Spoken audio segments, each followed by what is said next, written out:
네, 안녕하세요. 사진작가 김동우입니다. 저의 랜선 전시에 오신 것을 환영합니다. 혹시 뭉우리돌이라고 들어보셨나요? 좀 최근에는 좀 듣기 어려운 단어죠. 근데 이 뭉우리돌이라는 단어가 백범일지에 등장합니다. 그러니까 어느 대목이냐면 김구 선생님이 형무소에서 고초를 받고 계실 때 순사로부터 이런 얘기를 듣습니다. 지주가 전답에서 뭉우리돌을 골라내는 게 상례 아니냐. 그러니까 이제 김구 선생님이 그래 내가 니놈들 앞에 평생 뭉우리돌 정신을 품고 살겠노라라고 한 대목이 있습니다.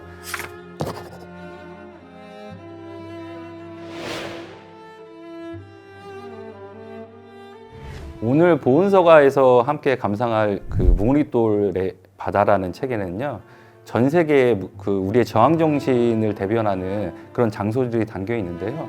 그와 더불어서 또 독립운동가들의 후손들에 대한 뜨거운 이야기가 담겨 있습니다. 함께 감상해 보시죠.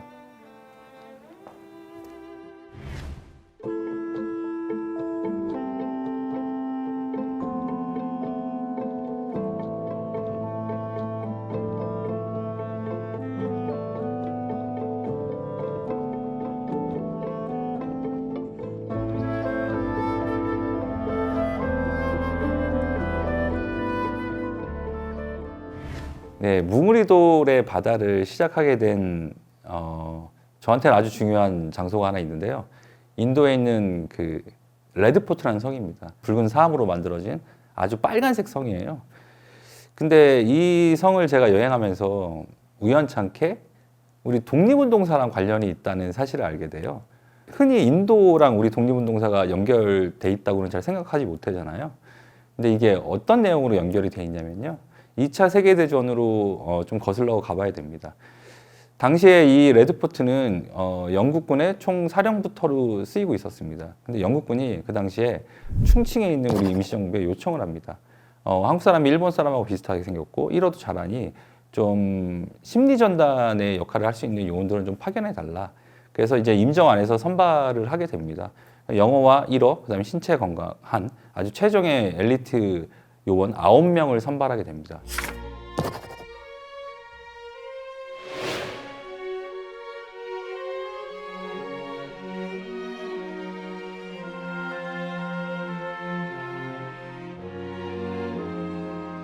그래서 이분들이 이제 1943년 8월 달에 비행기를 타고 콜카타를 거쳐서 델리에 입성하게 됩니다. 그래서 이분들이 이제 영국군 밑에서 훈련을 받게 되는데 암호애독, 통신감청, 포로신문, 그다음에 대적 선무방송, 그다음에 영어 교육 뭐 이런 것들을 훈련받게 됩니다. 그리고 임팔 전투라고 있었습니다. 그 지금은 이제 인도의 이제 동쪽 끝이죠. 이제 당시는 이제 연합군하고 일본군이 아주 치열하게 전투를 벌였던 이제 그런 장소인데요. 이 전투에 우리 인면 전구공작대가 투입이 돼서 고립됐던 것으로 생각했던 영국군 한계사단을 후방으로 빼내는데 아주 혁혁한 이제 전과를 세우거든요. 근데 이제 임정에서는 왜 이 인면 전구공작대를 그 먼 인도까지 보내게 됐냐면 2차 세계대전의 참전국지를 얻고 싶어 했어요. 우리도 전쟁에 나가서 연합군 편에서 싸웠다. 그러니까 이것을 인정받는 거는 향후에 우리 자주 독립을 요구하는데 아주 중요한 이제 단서였던 거죠. 사실 레드포트는 인도에서 아주 유명한 관광지거든요. 그 타지마할을 만들었던 샤자한이라는 왕이 만들었던 성이기도 해서 관광객들이 아주 많이 가는데요. 우리의 역사랑 연관돼 있다는 사실을 알게 된 뒤에 이 성을 이제 돌아보니까 전혀 다른 감정이 이제 올라오는 거죠.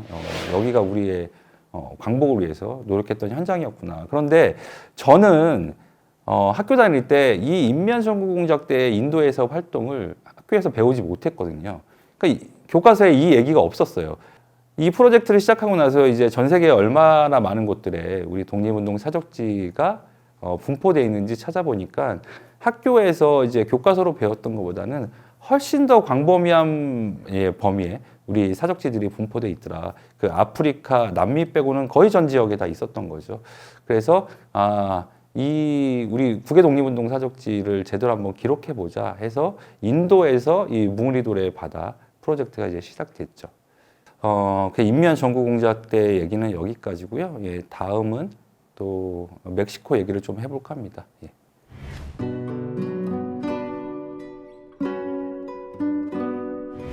네, 지금 보이는 사진이 우리말로는 용설란이라고 하는 작물입니다.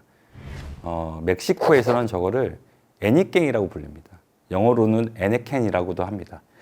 근데 이 작물이 우리 역사에서는 아주 의미 있는 작물입니다. 1905년으로 좀 돌아가 봐야 되는데요. 1905년 4월 달에 제물포에서 1033명의 사람들이 영국 상선 1포도에 타고 태평양을 건너갑니다. 그래서 이분들이 40여일을 항해해서 그 멕시코 살리나 크루즈라는 항해에 닿게 됩니다. 여기서부터 우리 중미 지역의 디아스포라가 이제 시작되는데요. 이분들이 저 애니깽 농장에서 4년 동안 노동자로 일하게 됩니다. 근데 이 4년간의 시간이 아주 혹독한 시간이 됐습니다. 저 애니깽이 아주 그 억세고 아주 날카로운 가시도 뻗어 있고 이렇거든요. 이제 저것을 이제 자르고 나르는 이제 노동자로 이제 일들을 하시는데요. 그러다 보니까 이제 상처도 많이 났고 배이기도 많이 배웠고 이제 이런 이제 고통 속에서 이제 농장 일을 시작하는데, 네, 당시에 이제 우리 조상들 이제 생활이 얼마나 처참했냐면 허웨이라는 사람이 편지를 써요. 이 조선에 있는 사람들의 지금 상태가 어떻다. 거기에 보면 이제 돼지보다 몸값이 쌌다. 그리고 이 사람들이 와가지고 헐벗고 뭐 생활하는 모습이 너무나 처참했다. 이제 이런 내용들이 이제 담겨 있고, 당시 한인들의 그런 처참한 소식이 1905년 11월 20일자 대한매일신보에 이제 소개되기도 했습니다. 이 애니깽 사진은 제가 이분들을 어떻게 표현할까 이제 이 고민 끝에 이제 찍은 사진인데요. 이분들의 하루 일과를 보면 새벽 5시부터 오후 한 4시 정도까지 일을 하셨다고 해요.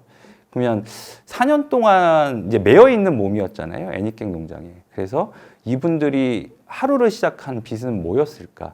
그래서 새벽 5시에 그 100여 년 전에 이분들이 봤을 법한 그런 이제 빚을 담기 위해서 새벽 5시에 맞춰서 이제 애니깽 농장을 이제 담은 사진입니다. 지금 보이는 이 사진은 우리 조상들이 이제 멕시코에서 독립운동을 했던 흔적과 관련이 있습니다. 1910년 11월 17일 날 우리 멕시코에 있던 조상들은 메리다 그 시내 한복판에다가 그 승무학교라는 독립군 양성학교를 만듭니다. 사실 이날은 1905년 11월 17일 을사늑약 체결일입니다. 그러니까 이제 우리 조상들이 그 을사늑약 체결일을 뛰어넘겠다 해서 일부러 승무학교 개교 기념일을 그날로 잡은 거죠. 이제 나라가 위태위태하니 여기서도 우리는 이제 군사훈련을 시키고 이 학생들을 장차 연해주로 보내야 된다 해서 역사교육도 시키고 국어교육도 시키고 그다음에 군사교육도 시키면서 이제 독립군을 양성하게 됩니다. 지금 보이는 이 사진이 그 승무학교가 있었던 이제 터를 찍은 건데요. 현재 저 터에는 메리다에서 가장 큰 재래시장이 들어서 있습니다. 그러니까 지금 이 건물에서는 그 승무학교의 흔적을 찾을 수 없지만 우리가 멕시코에 갔을 때 한 번씩 찾아봐서 그 승무학교가 있었다는 것을 좀 마음속으로 좀 생각해 볼 수 있는 아주 중요한 이제 장소인 셈인 거죠. 다음 사진은 인물 사진인데요. 이 사진은 멕시코에서 독립운동을 했던 김익주 선생님의 손자를 찍은 사진입니다. 근데 김익주 선생님은 4년간 애니깽 농장에서 해방된 한인들 중에 가장 먼저 경제적으로 성공한 사람이었습니다. 안창호 선생님의 멕시코 순회를 후원하기도 했고요. 그 다음에 식당에서 번 돈을 가지고 대한인국민회나 그 임시정부에 자금을 댔던 분입니다.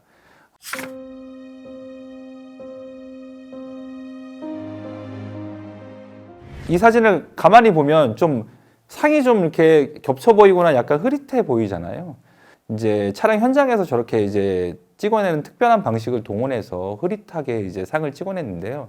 독립운동에 관한 이제 기억들이 사람들 머릿속에서 많이 사라졌고, 그런데 이 사진은 또 지워지면 안 되잖아요. 그래서 일부러 그런 것들을 표현하기 위해서 제가 특별한 기법을 통해서 이렇게 후손들을 흐릿하게 이제 찍어내게 됩니다. 다비킨 선생님이 이제 이런 얘기를 하시더라고요. 자기는 멕시코에서 태어났지만 지금까지 살아오면서 아주 많은 한국 사람들한테 도움을 받았다. 그냥 한국인이라는 그 이유만으로. 그래서 그 말씀을 듣고 조금 제가 이제 뭉클한 이제 감정들이 많이 이제 올라왔죠. 그리고 사실 이 사진은 제가 이 국외 독립운동 사적지를 기록하면서 만난 첫 번째 후손이기도 했습니다. 그래서 저한테는 후손을 기록하는 데 있어 큰 의미를 두게 하는 사진이기도 합니다.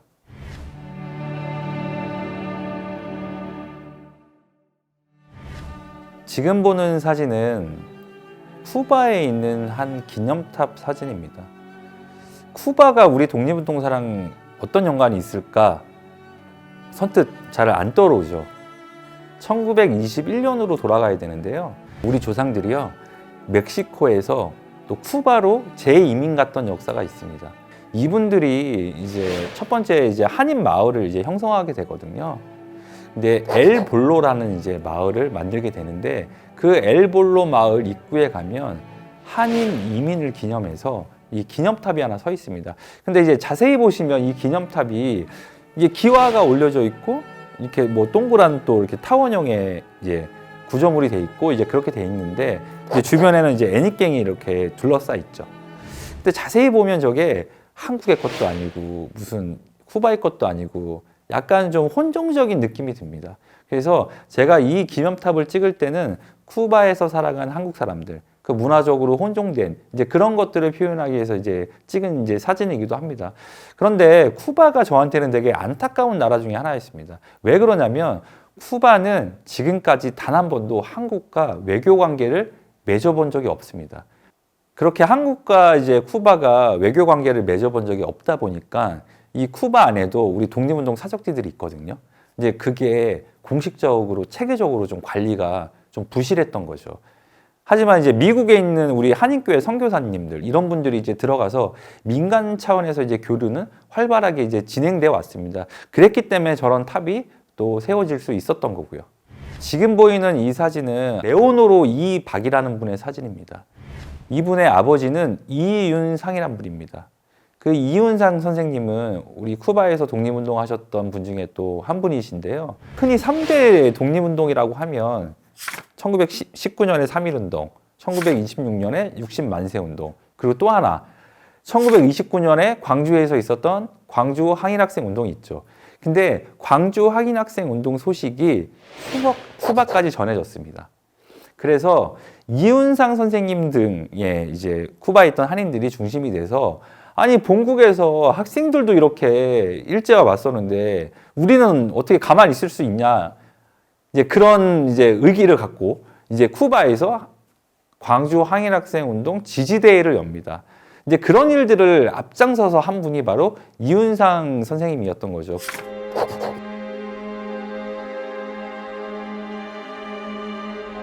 그런데 이 이윤상 선생님의 후손을 찾지 못하는 이제 상황이 된 거예요.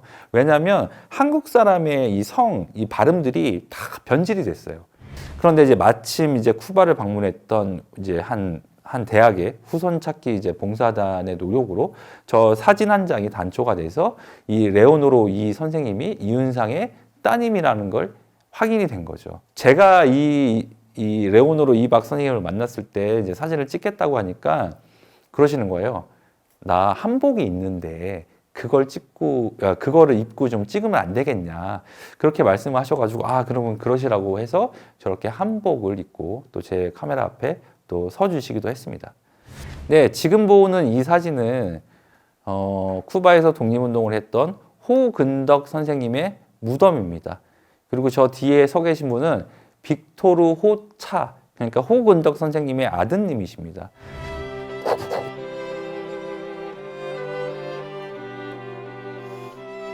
홍문덕 선생님은 한 10여 년 전에 벌써 이제 서운이 됐어요. 근데 이제 이 전수식을 해야 되는데 후손을 찾지를 못하는 거죠. 그래서 가까스로 몇 년이 지난 다음에 저 빅토르차 선생님이 호근덕 선생님의 아들이라는 게 증명이 됐습니다. 그래서 이제 이 빅토르차 선생님을 찾아가서, 선생님, 아버님의 무덤이 어디 있습니까? 이제 여쭤봤더니, 거기 공동묘지가 너무 넓어가지고 나랑 같이 가자 해서 이제 같이 갔어요. 근데 이제 품에서 태극기를 탁 꺼내시는 거죠. 그래서 저기다 호근덕 선생님의 묘소에 태극기를 꽂고 그 아들하고 같이 사진을 찍은 장면입니다. 민박집을 운영하세요. 근데 제가 촬영을 해서 이제 그 집에 묵었던 거죠. 근데 한 일주일 정도를 묵었나? 숙박비도 내야 되고 이제 밥값도 내야 되잖아요. 내려고 보니까 이 빅토르 선생님이 손사래를 치는 거죠. 야, 됐다. 그러면서 저를 피하는 거예요. 그래서 나중에 이제 이 빅토르 선생님의 아드님이 해주시는 얘기가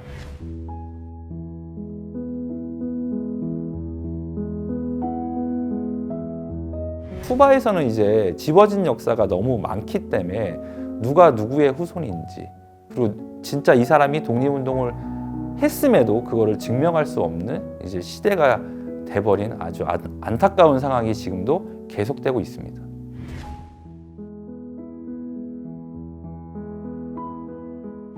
나라를 떠나면 다 애국자가 된다고 하잖아요. 근데 이제 그 말을 제가 실감한 이제 경험이 있었는데요. 그게 언제냐면 캘리포니아 리들리에 가면 서대문에 서 있는 독립문이 서 있거든요.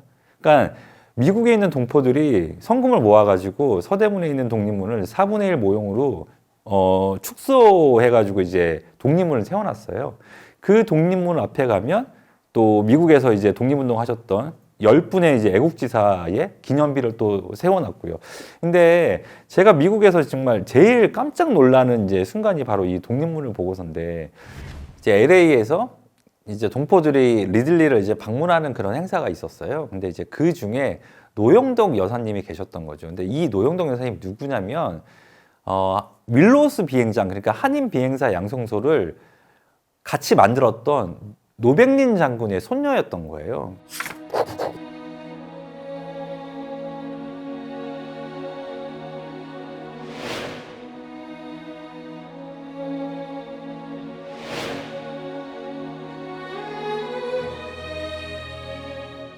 그분의 이제 손녀님을 만나고, 선생님 사진 한 장 찍고 싶은데 어디서 찍고 싶으세요? 했더니 저 그러면 김종림 선생님 저 비석 옆에서 찍고 싶어요. 이제 그랬던 거죠.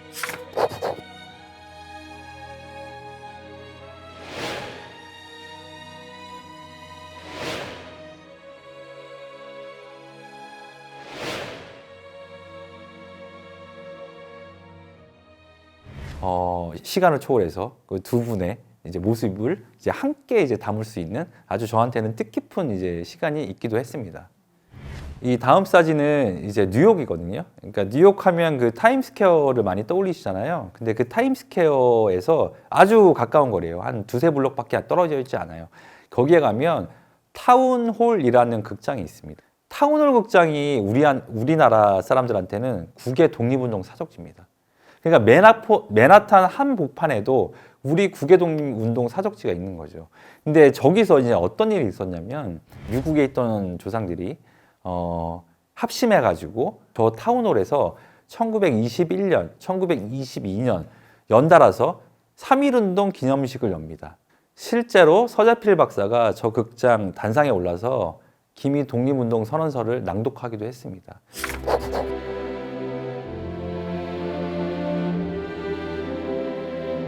당시 뉴욕에 있던 한인들이 100여 명 남짓이었거든요.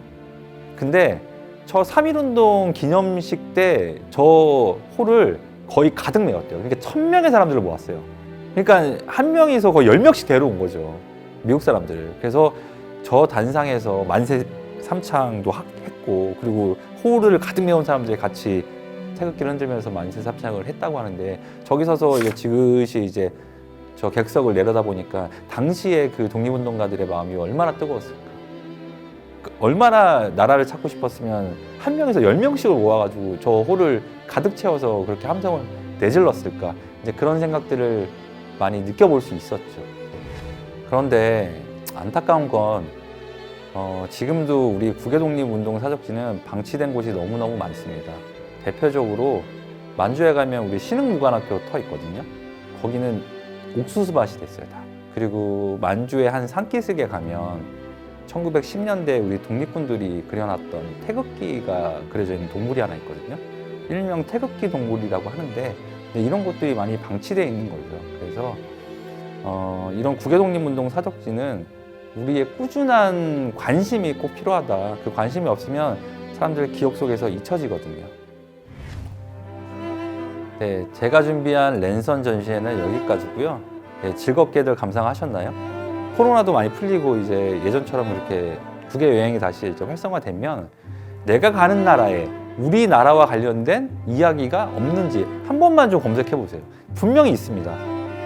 예, 사이판도 있고요, 괌도 있고요. 뭐 일본, 뭐 중국, 뭐 미국은 뭐 말할 필요 없이 너무너무 많고요. 그래서 내가 가는 나라에 우리 독립운동 관련된 아니면 또 뭐 현대사랑 관련된 이런 이야기들이 없는지 한 번씩 검색해 보시고 거기도 좀 방문해 주시면 그 여행이 조금 더 가치 있는 길이 될 것 같습니다. 네, 오늘 짧지만 그래도 국외 독립운동 사적지에 대해서 이야기 들어주셔서 너무 감사하고 다음번에 또 찾아뵙겠습니다.